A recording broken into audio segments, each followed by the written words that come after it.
கோவை மாநகராட்சியின் அலட்சியம், சாலையில் பெருக்கெடுத்து ஓடும் கழிவுநீர். பள்ளி செல்லும் மாணவர்களும் வாகன ஓட்டிகளும் கடும் அவதி. கோவை அரசு மருத்துவமனை அருகில் பல நாட்களாக பாதாள சாக்கடை அடைப்பு மற்றும் குடிநீர் குழாய் உடைப்பு ஏற்பட்டு சாலையில் கழிவுநீர் பெருக்கெடுத்து ஓடுகிறது. கோவை அரசு மருத்துவமனைக்கு சிகிச்சைக்காக ஆயிரக்கணக்கான மக்கள் வந்து செல்லும் நிலையில் நோய் தொற்றால் பாதிக்கப்படும் அவலம் ஏற்பட்டுள்ளது. மேலும் இந்த பாதாள சாக்கடையின் அருகிலேயே 3 பள்ளிகளும் இயங்கி வருகின்றது.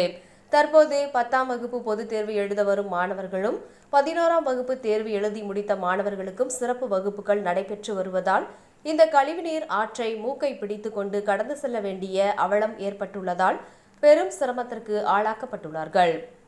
இதனால் இந்த பகுதியில் பெரும் போக்குவரத்து நெரிசலும் ஏற்பட்டு விபத்துகளும் ஏற்படும் சூழலும் ஏற்பட்டுள்ளது.